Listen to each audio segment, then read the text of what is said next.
नमस्कार छात्रों, आज का हमारा टॉपिक है प्रेसिसिएटेड नेचुरल लैंग्वेज। ये कई बार आपने मेरे से सुन रखा होगा प्रेसिसिएटेड नेचुरल लैंग्वेज। प्रेसिसिएटेड नेचुरल लैंग्वेज के साथ आज हम 2-3 और छोटे छोटे टॉपिक भी समझेंगे, जैसे कि आपका परसेप्शन, कॉग्निशन हम लोग काफ़ी पढ़ चुके हैं, इसलिए कॉग्निशन उस तरीके से नहीं करेंगे। तो प्रेसिसिएटेड नेचुरल लैंग्वेज, प्रेसी राइटिंग और परसेप्शन, ये चारों टॉपिक, प्रिडिक्शन, ये सारे टॉपिक इसी से रिलेट करके मैं आपको समझाऊंगा, प्रेसिसिएटेड नेचुरल लैंग्वेज से रिलेट करके। तो प्रेसिसिएटेड शब्द भी एज इट इज़ आप लोगों ने सुना नहीं होगा कभी, और आप इसको जैसे कि वर्ड में लिखोगे तो भी स्पेलिंग गलत देगा, क्योंकि ये जो शब्द है, ये शब्द बनाया ही लतीफ़ ए ज़दे ने था अपनी रिसर्च के लिए।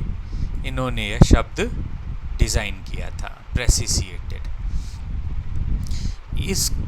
ये बहुत ही एक वास्ट टॉपिक है, प्रेसिसिएशन ऑफ नेचुरल लैंग्वेज, और बहुत एडवांस भी है, और इसको समझना भी बहुत कठिन है। कम से कम 10 बार आप पढ़ेंगे तब आपको केवल प्रेसिसिएटेड नेचुरल लैंग्वेज का कॉन्सेप्ट समझ में आएगा। पर मैं अभी आपको बहुत ही साधारण भाषा में प्रेसिसिएटेड नेचुरल लैंग्वेज समझाने की कोशिश करूँगा। वो समझने से पहले हम थोड़ा सा समझते हैं लतीफ़ ए ज़दे को। लतीफ़ ए ज़दे कौन थे?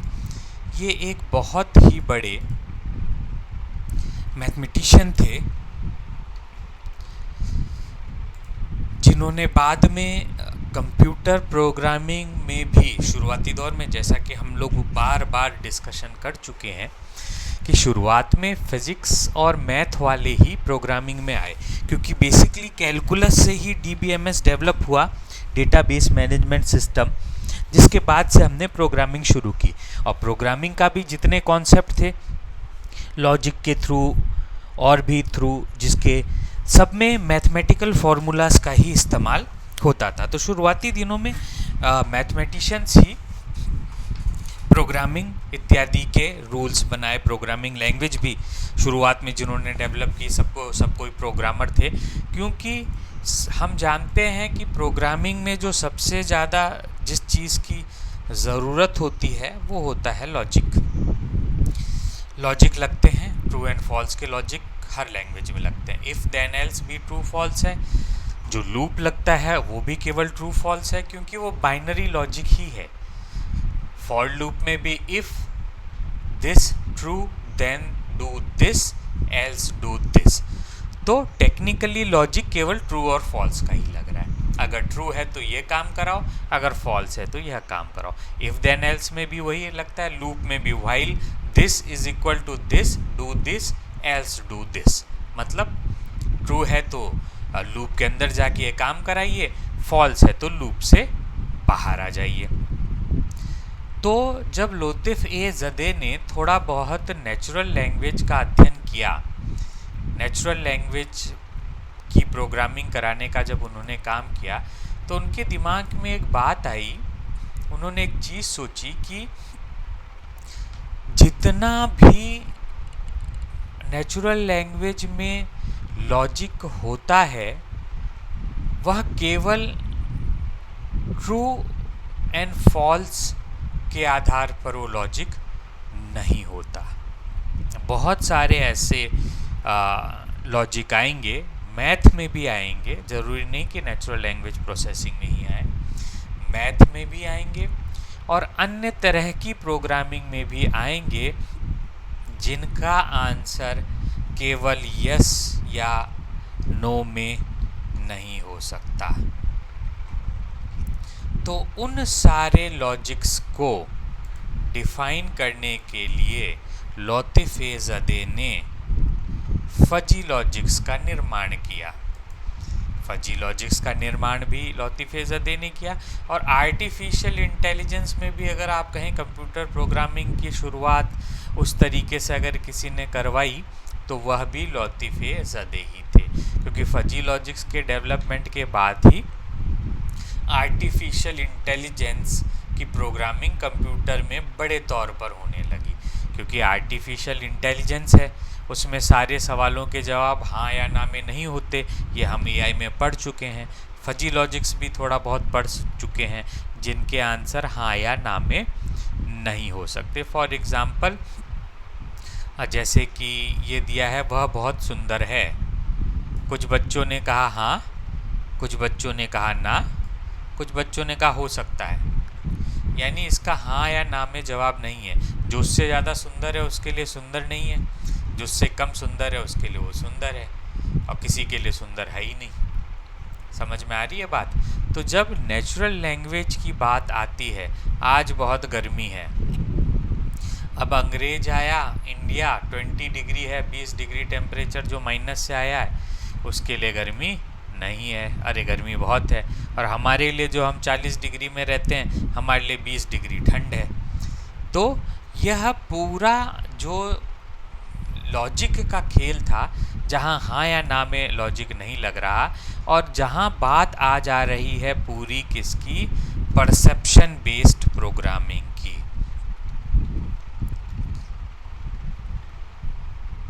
परसेप्शन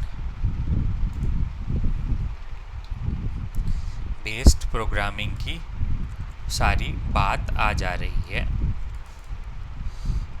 परसेप्शन बेस्ड प्रोग्रामिंग की सारी बात आ जा रही है। तो परसेप्शन वापस, राम बहुत बलवान है, जो राम से ज़्यादा बलवान है उसके लिए राम बलवान नहीं है, और जो राम से कम बलवान है उसके लिए राम बलवान है। अब इन्हीं को, ये तो सब एक तरह से, अब देखिए इतना कॉम्प्लिकेटेड टॉपिक है कि इसमें सारी चीज़ें जुड़ेंगी। अब इसमें हम क्वालिटेटिव और क्वांटिटेटिव रिसर्च भी जोड़ सकते हैं। जैसे कि आज बहुत गर्मी है, हमने लिख दिया आज 20 डिग्री तापमान है। अब यहाँ से कुछ चीज़ें क्लियर हो गई, सबको पता चल जाएगा कि बेसिकली क्या है, क्योंकि हमने एक क्वांटिटी जोड़ दी उसके साथ। राज जवान है, तो राज 25 साल का है। तो यहाँ से थोड़ी क्लियरिटी आ गई, पर नेचुरल लैंग्वेज में हमेशा इस तरह की क्लियरिटी नहीं आएगी। और वह क्वेश्चन, अगर मान लो हमने एक परसेप्शन प्रेसिसिएटेड बेस्ड क्वेश्चन आंसर हमने बनाया कि क्या राज जवान है, तब अब वापस वही परसेप्शन पे आ जाएगा कि अगर 20 साल का बच्चा पूछ रहा है, जवान को छोड़िए, इसमें तो फिर भी क्लियरिटी है, वही बलवान राम, क्या राम बलवान है, तो अगर एक कमज़ोर बच्चा है पूछ रहा है ये सवाल, तो वो कहेगा कि हाँ भाई वो बलवान है। और अगर ताकतवर पूछ रहा है तो उसके लिए बलवान नहीं है। उसी तरह है गर्मी, अगर सर्द प्रदेश से आया हुआ है उसके लिए 20 डिग्री बहुत गर्मी है, गर्म देश से आया हुआ है तो उसके लिए ठंड है। तो पूरा जो चीज़ है वह परसेप्शन का है। इट इज़ क्लाउडी, कोई भी क्वांटिटी नहीं जुड़ी है। प्रोबेबिलिटी बहुत ज़्यादा है, कितनी ज़्यादा है, क्या ज़्यादा है, हमें नहीं पता। ट्रैफिक बहुत ज़्यादा है, कितना ज़्यादा है ये भी हमें नहीं पता। अब मान लीजिए डेनमार्क है जहाँ ट्रैफिक है ही नहीं, वो ट्रैफिक हैवी लिखें तो हमारे यहाँ जो लो ट्रैफिक है उनके लिए वो हैवी ट्रैफिक है। तो इस तरीके के सेंटेंसेस जो नेचुरल लैंग्वेज में आते हैं, जिन पर परसेप्शन होता है, जिन पर क्वालिटेटिव और क्वांटिटेटिव रिसर्च कराई जा सकती है, जिन पर फजी लॉजिक्स लगता है, जो परसेप्शन बेस्ड प्रोग्राम्स होते हैं, परसेप्शन बेस्ड लॉजिक होते हैं, ऐसों के लिए, ऐसे चीज़ों का प्रोग्रामिंग करने के लिए ज़दे ने कहा था कि हम प्रेसिसिएटेड नेचुरल लैंग्वेज का निर्माण करेंगे, जिसमें वो ऑलरेडी, वह खुद लैंग्वेज का फॉर्मूलाइजेशन करेंगे, लैंग्वेज का फॉर्मूलाइजेशन करके जनरलाइज्ड कॉन्स्टेंट लैंग्वेज बनाएंगे, जनरलाइज्ड कॉन्स्टेंट लैंग्वेज बनाने के बाद उसका प्रोटोफॉर्म डिडक्शन होगा और उसके प्रोटोफॉर्म डिडक्शन के बाद जो रिप्रेजेंटेशन बनेगा उससे नेचुरल लैंग्वेज के लिए वो फॉर्मूला बनाएंगे, जैसा कि मैथ में फॉर्मूला बनता है। अब ये बहुत मुश्किल है समझना, इसलिए मैं एकदम आसान भाषा में समझाऊंगा।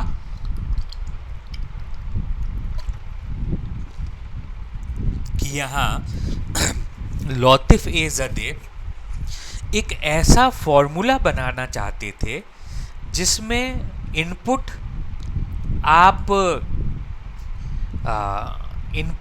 कर दो नेचुरल लैंग्वेज को, और जो भी आउटपुट आपको जिस भी तरीके का आउटपुट चाहिए वो आउटपुट आपको ये लैंग्वेज दे देगी। तो इस तरीके का एक बहुत ही महत्वाकांक्षी प्रोजेक्ट ये बनाना चाहते थे, महत्वाकांक्षी थ्योरी ये बनाना चाहते थे। थ्योरी बनाने में काफ़ी हद तक ये सफल भी हुए, क्योंकि फजी लॉजिक्स आजकल हर जगह इस्तेमाल हो रहा है, परसेप्शन बेस्ड प्रोग्रामिंग भी हर जगह इस्तेमाल हो रही है। उस लेवल पर नहीं हो रही है, पर रिसर्चर्स इस पर काम कर रहे हैं। क्वालिटेटिव और क्वांटिटेटिव पर हमारा एनएलपी में काम हो ही रहा है। मेरी खुद की एक रिसर्च थी जिसमें मैंने आप लोगों को शायद बताया होगा कि हमने फ्रेम्स बनाए थे, और फ्रेम्स में फिर हमने डिजीज़ जो थे वो कितने डेडली हैं उनकी एक क्वांटिटी सेट कर दी थी।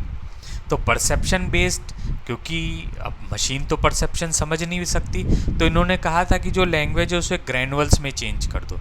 ग्रैनुअल्स यानी छोटे छोटे पार्ट्स में चेंज कर दो।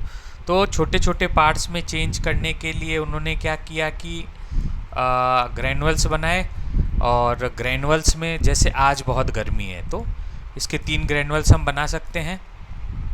कम गर्मी, ठीक ठाक गर्मी, बहुत ज़्यादा गर्मी। तो 3 लेवल पर जवान है, जवानी के हम 3 स्केल पर बना सकते हैं। क्या? नया जवान, जवान, पुराना जवान। इस तरीके से ये हमारे ऊपर, ये प्रोग्रामर के ऊपर डिपेंड करता है। क्लाउडी है, कितना क्लाउडी है, कम।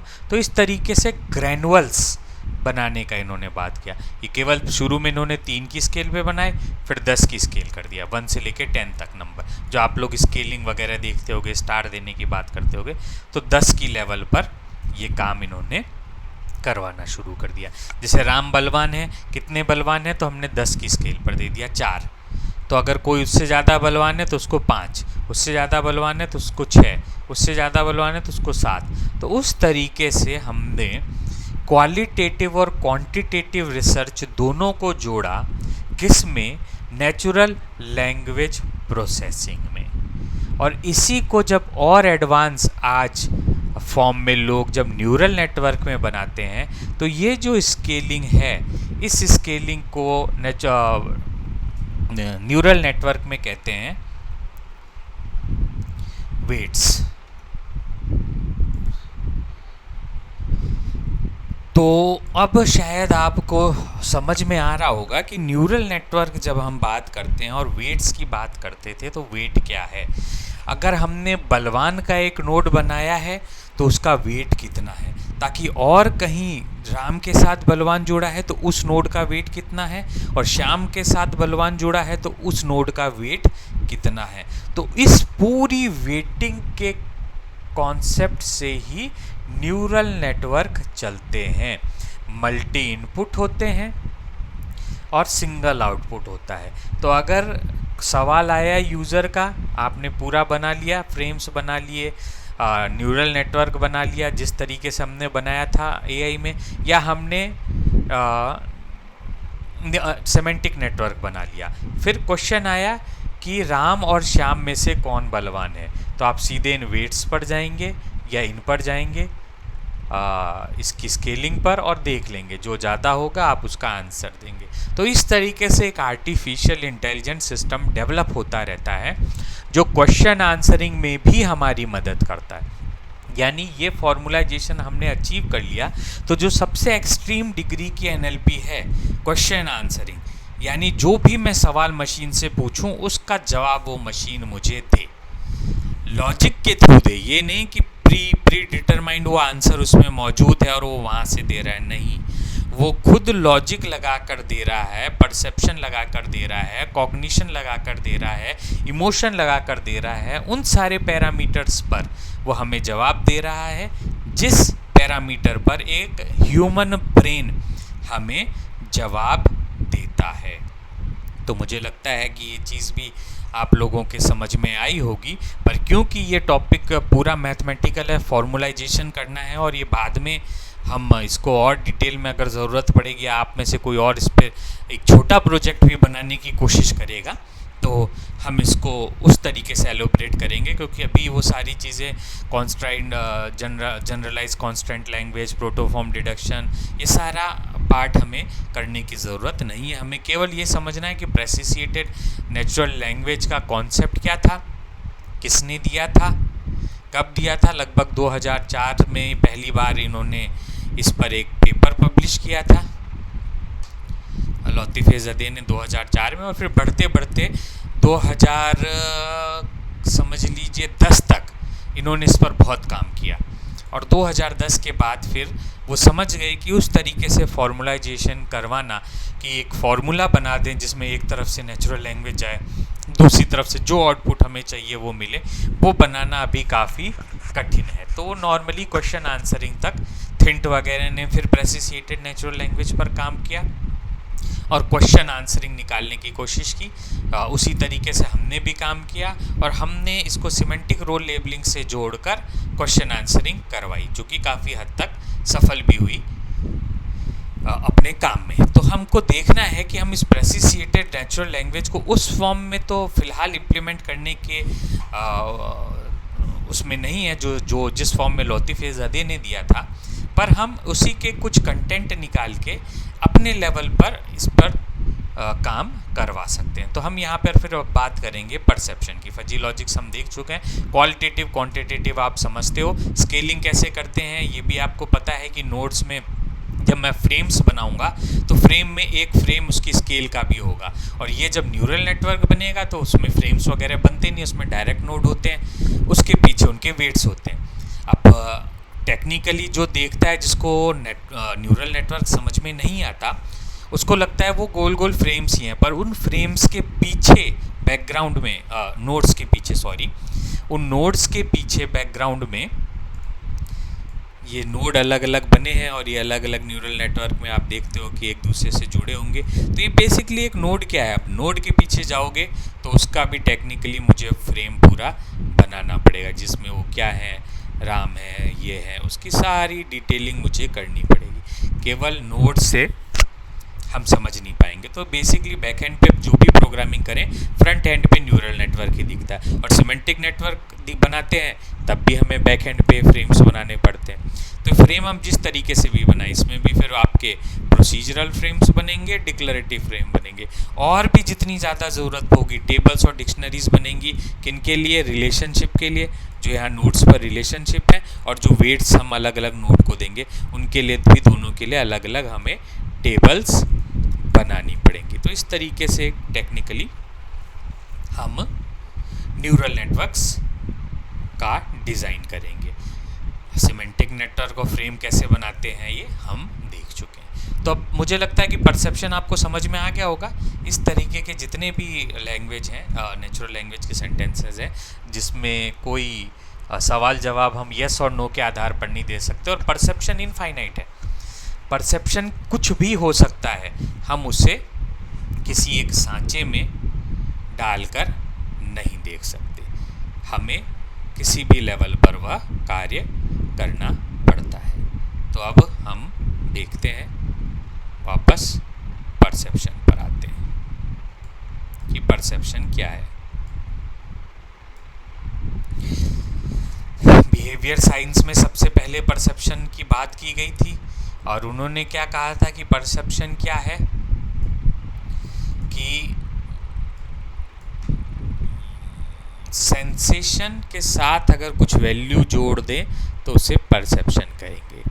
मेरा सेंस है, मैं किसी चीज़ को सेंस कर रहा हूँ, जैसे वापस कि वो फलाना बहुत ही खूबसूरत है, ये मेरा सेंस है। और अगर मैं उसको वैल्यू जोड़ दूँ, उसके साथ एक स्केलिंग करके कुछ वैल्यू जोड़ दूँ कि 10 की स्केल पर ये 9 खूबसूरत है या 8 खूबसूरत है, तो उसको हम परसेप्शन करेंगे। परसेप्शन होता कहाँ से है? सेंस ऑर्गन से ही हम परसीव करते हैं। हम कान से सुनते हैं, आँखों से देखते हैं, स्मेल ये अच्छी है कि खराब है, तो स्मेल से भी हमारा परसेप्शन डेवलप होता है, फीलिंग से हमारा परसेप्शन डेवलप होता है। तो जितने भी सेंस ऑर्गन होते हैं ह्यूमंस के पास, उन सेंस ऑर्गन से हम परसेप्शन डेवलप करते हैं। पर मशीन कैसे डेवलप करेगी?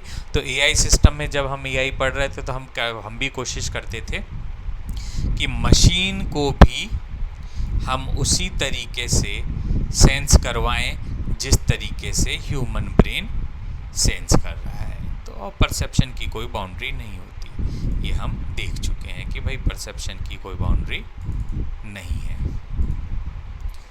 तो ये हुआ हमारा परसेप्शन। ये हम क्या कंपैरिजन कर रहे हैं मशीन का और परसेप्शन का जो भी है उससे। फिर बात आती है परसेप्शन की कि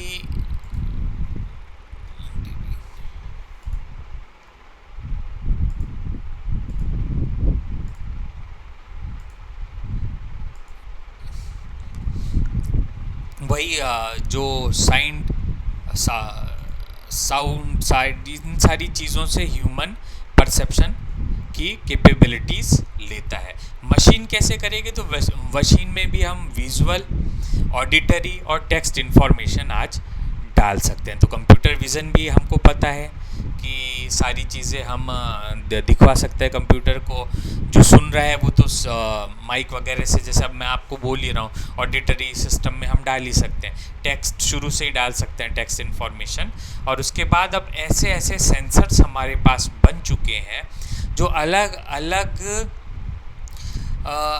उन वेव्स को भी सेंस कर लेते हैं जिनको ह्यूमन नहीं कर पाएगा। जैसे लेज़र, जैसे अल्ट्रावायलेट, जैसे कि इंफ्रारेड, इन तरह के भी सेंसेस मशीन में डेवलप हो चुके हैं जो फिलहाल ह्यूमन भी नहीं समझ पाते हैं। और वापस वही, क्योंकि परसेप्शन की कोई बाउंड्री, कोई रेंज नहीं होती, इसलिए फजी लॉजिक्स हमें ज़रूरत होता है मशीन में इम्प्लीमेंटेशन करवाने के लिए।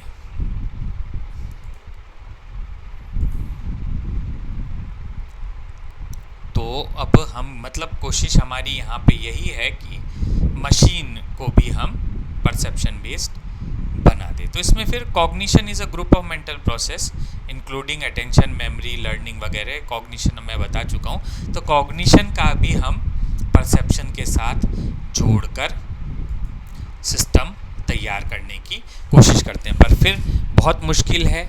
आप जानते हैं कि कॉग्निशन को भी अचीव कराना बहुत मुश्किल है, ये भी हम पहले पढ़ चुके थे। तो किस तरीके से कराएंगे? ये उसी तरह के एग्जाम्पल जो अभी हमने इस वीडियो में पहले लिए, the stone is heavy, this girl is beautiful, he is a old man, etcetera. इस तरह के जो सेंटेंसेस हैं उनको बिहेवियरल साइंस में किस तरीके से कराएगा। फिर बीच में साइकोफिजिक्स भी वेंचर ने इंट्रोड्यूस किया था और इसको और ऑब्जेक्टिफाई करने की कोशिश की थी, पर उस तरीके से ये भी परसेप्शन को ऑब्जेक्टिफाई नहीं कर पाए थे। फिर एक वेंचर ने लॉ भी दी थी जिसमें डिफरेंशियल कैलकुलस के थ्रू इन्होंने कोशिश कराई थी परसेप्शन को अचीव कराने की।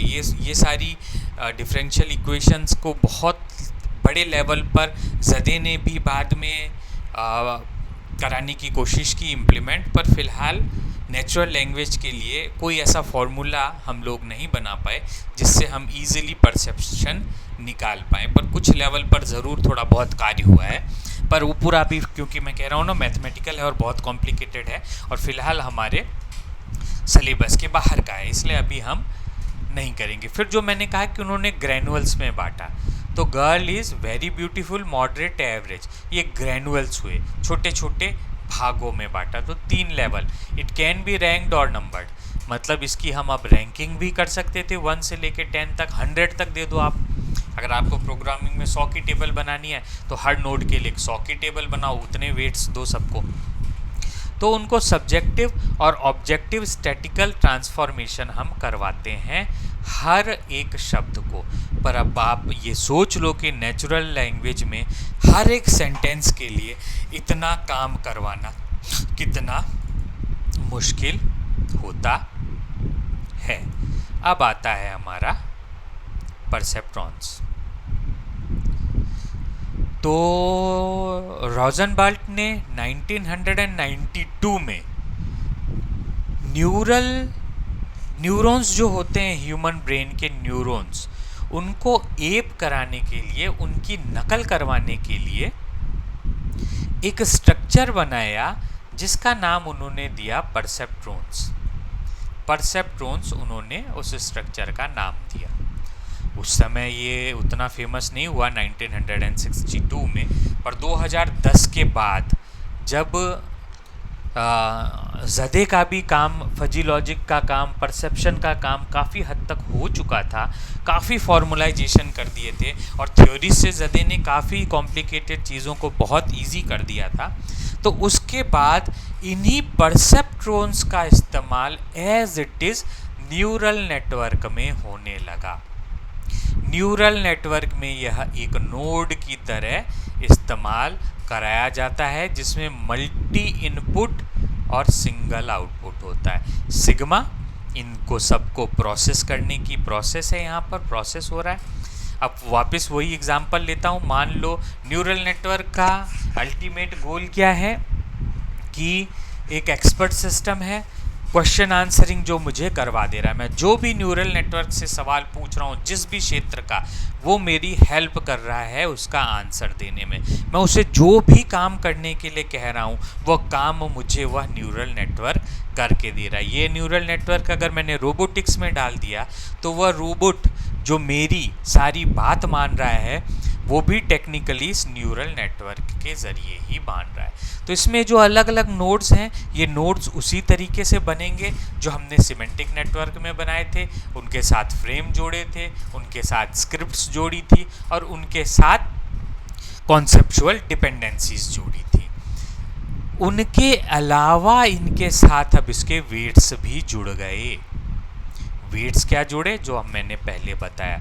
जैसे कि मान लीजिए क्वेश्चन आया राम कितने बलवान हैं, तो उसने वह नेटवर्क एक्टिवेट कराए, वह सारे नोड्स एक्टिवेट कराए जहां वेट्स में बलवान के आधार पर वेट दिए हैं नेटवर्क में, तो वो सारे उसने कराए। तो उसने पूछा कि फलानी क्लास में सबसे होशियार बच्चा कौन है, तो उसने फलानी क्लास के जितने भी बच्चों के नोट्स थे उनको एक्टिवेट कराया, वो सारे इनपुट फॉर्म में आ गए। उनका वेट चेक किया कि होशियारी के लेवल पर किसका वेट ज़्यादा है, जो भी प्रोसेस करानी थी यहाँ पर वो प्रोसेस कराई और आउटपुट दे दिया कि इनमें से सबसे होशियार बच्चा राज है। तो ये एक बहुत साधारण एग्जाम्पल दे दिया। यही अगर न्यूरल नेटवर्क मैं उसमें इस्तेमाल करूं, जो क्वेश्चन हमने अपने बाइक ख़राब हो गई थी और ये जो आर्टिफिशियल ऑटोमोबाइल के सिस्टम कैसे काम कर रहे हैं, यहाँ पे भी वह उसी तरीके से काम करेगा। और अगर मेडिकल सिस्टम मैं लूँ तो मेडिकल सिस्टम में भी ये उसी तरीके से काम करेगा। मैंने पूछा सबसे खतरनाक बीमारी कौन सी है, तो जितनी भी बीमारियों का जो मैंने फ्रेम आप लोगों को पहले दिखाया था, फ्रेम में मैंने डेडली के आधार पर नंबर्स दिए थे, उनको यहाँ वेट में जोड़ा। जिसका नंबर सबसे ज़्यादा है कि कैंसर सबसे डेडली बीमारी है।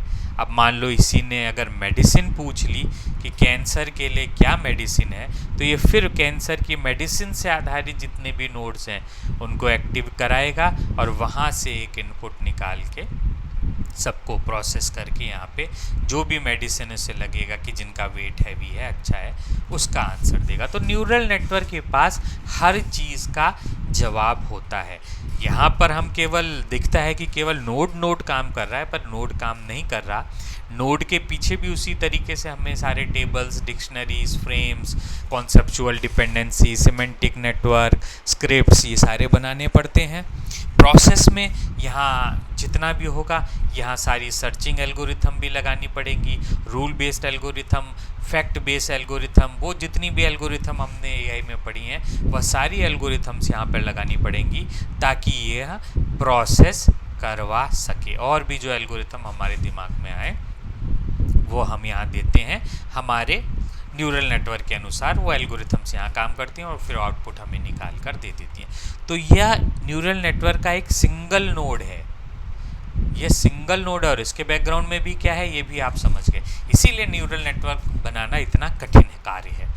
तो यह पूरा, इसके पीछे पूरा वो पार्ट, और फिर ये जब खूब सारे अलग अलग जुड़ते हैं न्यूरल नेटवर्क, तो आपने देखा होगा कि इस तरीके से हम न्यूरल नेटवर्क, ये समझ लो ये मैंने एक नोड बनाया यहाँ, फिर ये हिडन मार्कोवा मॉडल में भी आपने देखा होगा कि एक लेवल हिडन रहती है, यानी वहाँ क्या काम हो रहा है वो हमें नहीं पता होता, और इस तरीके से ये न्यूरल नेटवर्क जुड़ के बनते हैं। इसके बहुत एग्जाम्पल आपस में भी ये जुड़े होते हैं, और मैस जिस तरीके से आप इन नोड्स को जोड़ना चाहो ये नोड्स जुड़ते हैं और लास्ट में एक सिंगल आउटपुट हमें देते हैं। ये एक जनरलाइज्ड न्यूरल नेटवर्क का स्ट्रक्चर है। तो मुझे लगता है कि इससे पहले भी हम न्यूरल नेटवर्क कई बार पढ़े, कई बार उसके बारे में बात की, आज भी हमने बात की, तो आपको और भी इसकी चीज़ों को, न्यूरल नेटवर्क को समझने में आसानी रही होगी। क्योंकि फिर वही बात कि एक बार पढ़ने में इतने कॉम्प्लिकेटेड चीज़ें हैं कि हम समझ नहीं सकते, और जब तक हम खुद इम्प्लीमेंट नहीं करेंगे तब तक भी हमें इसे नहीं समझ सकते। तो ये 1962 में तो फेल हो गया था मॉडल, ये कहीं इस्तेमाल नहीं हुआ, पर 2000 के बाद ये जितना हिट मॉडल है उतना हिट मॉडल शायद कोई नहीं। आप जहाँ भी कुछ भी पढ़ते हो, मशीन लर्निंग से लेके रोबोटिक्स तक, आपको हर जगह neural network, artificial neural network, hidden Markov model, यही सब सुनने को मिलता है, और ये सारा इसी से ही बनाया गया है, इसी स्ट्रक्चर से बनाया गया है जो रोजनबेल्ट ने ह्यूमन न्यूरॉन को एप करने के लिए बनाया था। फिर वेट का सम पास करते हैं, नेगेटिव पॉजिटिव थ्रेशोल्ड जो भी होता है वहाँ पर वो निकाला जाता है, और जो भी आउटपुट होता है वो देते हैं। परसेप्ट्रॉन में भी बहुत सारे इनपुट और बहुत सारे आउटपुट हो सकते हैं, जैसे इसमें भी बहुत सारे सिंगल इनपुट से बहुत सारे इनपुट, फिर बहुत सारे फिर सिंगल आउटपुट। तो अगर आप चाहें कि आपकी प्रोग्रामिंग यहीं तक सीमित है कि मैं अगर बहुत सिंगल आउटपुट पर ना जाके मल्टी आउटपुट का ही कुछ काम है, तो वह काम भी हम यहाँ पर करवा सकते हैं परसेप्शन में भी, और न्यूरल नेटवर्क को भी उस तरीके से हम मोल्ड कर सकते हैं जिसमें हमें एक ही आउटपुट चाहिए होता है, अरे मल्टी आउटपुट चाहिए होते हैं। तो इस तरीके से ये आपके परसेप्ट्रॉन का स्ट्रक्चर है, जिसके खूब सारे बना के हम आगे न्यूरल नेटवर्क बनाते हैं। इसके बाद वही जो मैंने ग्रैनुअल्स की बात की, कंप्यूटेशनल थ्योरी दी जदे ने एक, जिसमें उन्होंने